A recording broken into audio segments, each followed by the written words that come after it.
¿Cómo funciona este proceso que empieza este miércoles en la Corte IDH y por qué es importante que el aborto se esté debatiendo en ese tribunal? Hola, ¿qué tal? Muy buenas tardes. Gracias por el espacio. Para nosotras es fundamental dar a conocer todo lo que está significando este momento histórico en la lucha por la despenalización del aborto. Hace 10 años a Beatriz se le negó la posibilidad de interrumpir un embarazo, a pesar de su condición de salud, a pesar del lupus eritematoso sistémico que ella tenía y de la malformación incompatible con la vida extrauterina del feto que gestaba. Pasado 10 años y la Corte Interamericana por primera vez conocerá un caso específicamente de una mujer que pidió un aborto y se le fue negado. A Beatriz, cuando se le niega este servicio, la hacen pasar por una serie de hechos de tortura. Fueron 81 días los que ella tuvo que estar hospitalizada, lejos de su familia, lejos de su comunidad. Además de esto, vivió amenazas de ser criminalizada y se enfrentó al riesgo inminente de perder su vida por este embarazo que no era viable. Ahora la Corte Interamericana tiene esta oportunidad histórica, tiene este momento que para nosotras como feministas, como defensoras de derechos humanos, es clave porque puede generar medidas de no repetición.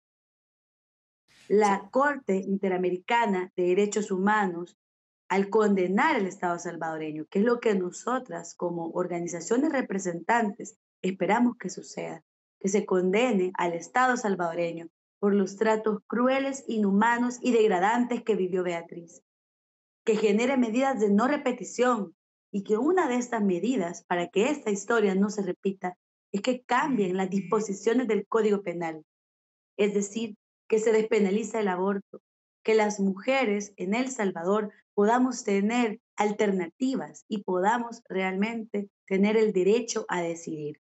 Sí, Esto esperamos que también pueda generar medidas de reparación integral para la familia de Beatriz.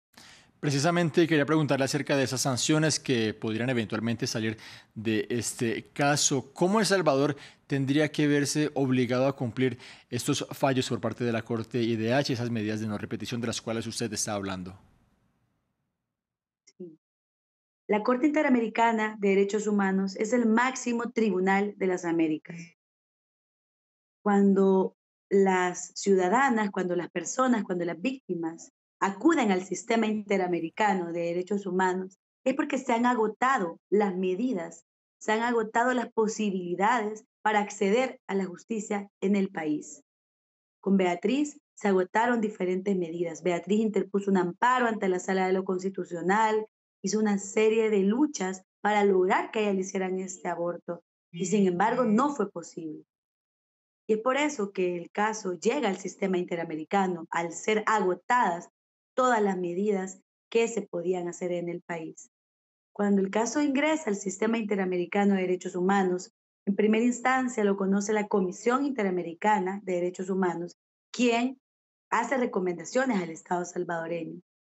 Y las recomendaciones, al no ser acatadas, al no ser retomadas, pues la misma comisión eleva el caso a la Corte, que es el máximo tribunal y es la instancia en donde hoy y mañana se está conociendo el caso de Beatriz.